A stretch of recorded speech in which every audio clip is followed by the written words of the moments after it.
Assalamualaikum warahmatullahi wabarakatuh. Selamat pagi, siang, sore, malam buat teman-teman yang sedang menonton video ini. Perkenalkan, nama saya Desi Putri Avandasari dengan NIM C1C02176. Saya dari kelas R11 Prodi Akuntansi. Di sini saya akan memaparkan materi mengenai sejarah dan pemikiran akuntansi syariah. Adapun submateri yang akan saya jelaskan yaitu yang pertama perkembangan awal akuntansi, yang kedua sejarah akuntansi, yang ketiga perkembangan akuntansi syariah, yang keempat prosedur dan istilah yang digunakan, dan yang kelima hubungan antara akuntansi modern dan akuntansi syariah. Langsung saja materi yang pertama yaitu perkembangan awal akuntansi. Perkembangan akuntansi dalam Islam merupakan alat untuk melaksanakan perintah Allah Subhanahu wa taala. Ini dijelaskan dalam Quran Surah Al-Baqarah ayat 282 untuk melakukan pencatatan dalam melakukan transaksi usaha. Akuntansi yang kita kenal sekarang diklaim berkembang dari peradaban barat atau sejak Pacioli. Padahal apabila dilihat secara mendalam dari proses lahir dan berkembangnya, terlihat jelas pengaruh keadaan masyarakat atau peradaban sebelumnya baik Yunani maupun Arab Islam. Perkembangan akuntansi dengan domain arithmetic quality yang sangat ditopang oleh ilmu lain khususnya aritmatik, algebra, matematik, algoritma dan pada awal abad ke-9 Masehi. Ilmu ini lebih dahulu berkembang sebelum perkembangan bahasa. Filosofi Islam yang dikenal yaitu Abu Yusuf Ya'qub bin Ash'ab Al-Kindi yang lahir tahun 801 Masehi. Selanjutnya sejarah akuntansi. Dari sejak zaman prasejarah, keluarga memiliki perhitungan tersendiri untuk mencatat makanan dan pakaian yang harus mereka persiapkan dan mereka gunakan pada saat musim dingin. Ketika masyarakat mulai mengenal adanya perdagangan, maka pada saat yang sama mereka telah mengenal konsep nilai atau value dan mulai mengenal sistem moneter atau monetary system. Bukti tentang pencatatan atau bookkeeping tersebut dapat ditemukan dari mulai kerajaan Babilonia pada 4500 sebelum Masehi, Firaun Mesir dan kode-kode Hammurabi 2250 sebelum Masehi, sebagaimana ditemukan adanya kepingan pencatatan akuntansi di Ebla, Syria Utara.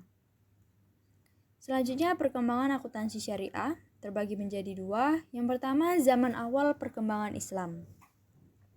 Setelah munculnya Islam di semenanjung Arah di bawah kepemimpinan Rasulullah SAW, serta telah terbentuknya Daulah Islamiyah di Madinah, mulailah perhatian Rasulullah untuk membersihkan muamalah maliyah atau keuangan dari unsur-unsur riba dan dari segala bentuk penipuan, pembodohan, perjudian, pemerasan, monopoli, dan segala usaha pengambilan harta orang lain secara batil.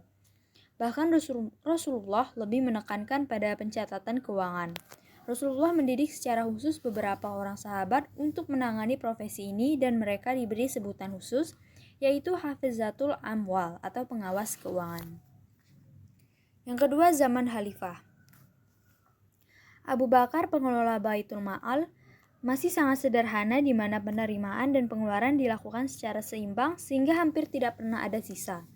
Di era kepemimpinannya, Khalifah Umar bin Khattab dengan memperkenalkan istilah diwan oleh Sa'ad bin Abi Waqqas pada 636 sebelum Masehi. Asal kata diwan dari bahasa Arab yang merupakan bentuk kata benda dari dawana yang berarti penulisan. Diwan dapat diartikan sebagai tempat di mana pelaksana duduk, bekerja, dan di mana akuntansi dicatat dan disimpan. Selanjutnya, prosedur dan istilah yang digunakan.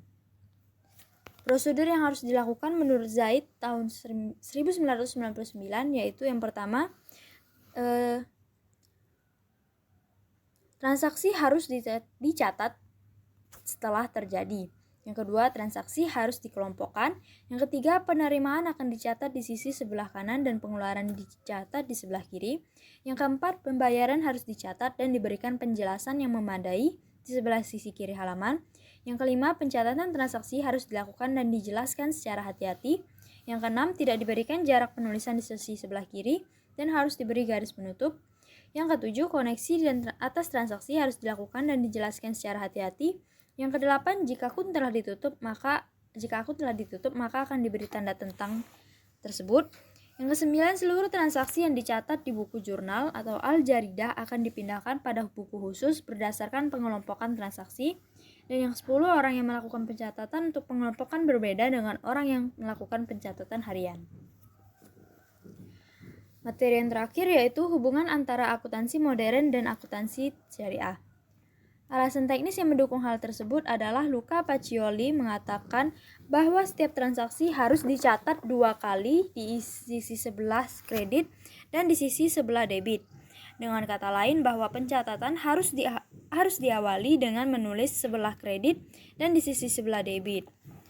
Penelitian tentang sejarah dan perkembangan akuntansi memang perlu dikaji lebih dalam lagi, mengingat masih dipertanyakan bukti-bukti otentik atau langsung tentang hal tersebut sebagaimana diungkapkan oleh Napier.